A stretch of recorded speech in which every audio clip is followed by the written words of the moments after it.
Welcome to the program. How come after 20 years of democracy we see such acts of police brutality happening? I think it's because of a change of heart in the police. I think it is, if you recall, in the Mr. Mandela Mufamadi era, we had a very clear process of turning the police around, a very clear process of bringing in human rights and policing, community policing, making the police our democratic police. And in that era, things really turned around. Lots of money was invested in this, lots of training took place, lots of workshops, etc. But then the shift came when we had the intensity of crime, we had the intensity and the violent nature of crime, which we didn't really expect in the country. And the law and order approach came more and more to the fore, particularly the late Minister Steve Tshwete, etc., started to flex muscle and to say, but law and order is important. What we are saying in the human rights arena is, yes, law and order is important, but now where we are in this country, we need to turn the situation around. It has gone out of hand. It has reached crisis proportions without sounding alarmist, because as you just showed, the pictures and the images speak for itself. The different inquiries, the marijuana inquiry, the Khayelitsha Commission that is starting this, I think, today.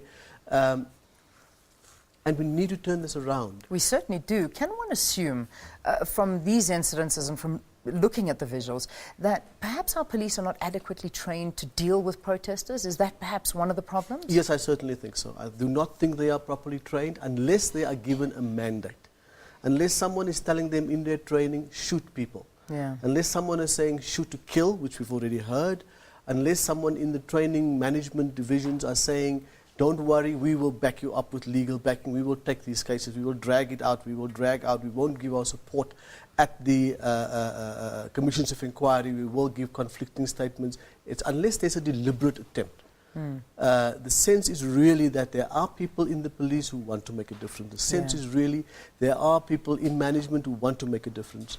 From the Human Rights Commission side, we really want to speak to the hierarchy, and we have done so quite significantly in Gauteng. And you've requested training. I mean, in 2012, in one of your reports, you recommended that the police receive proper training. Do you think, from what we saw last year, this was perhaps ignored? It was ignored. It was ignored, and we must say that our constitution is being ignored.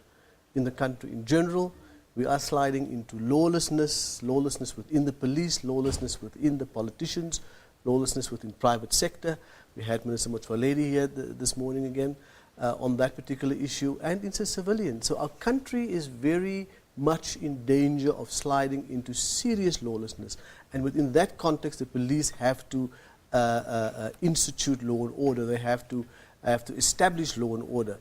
We are saying, when you are doing that, consider the dignity of people, consider the equality of people, consider the values that our country is striving for, consider the whole process of rebuilding a society. Because at the moment, the police is not part of that building of South African society. They are really dragging it down, and it's really creating a major shame nationally as well as internationally. Danny Titus, the Human Rights Commissioner, thank you for talking to us. I know it was a short interview, but nonetheless, I think we got the point across as in terms of police behaviour from what we are seeing on the pictures. But perhaps we can get a response from the police in shows to come as well. All right, let's take a break here on Morning Live. Stay tuned.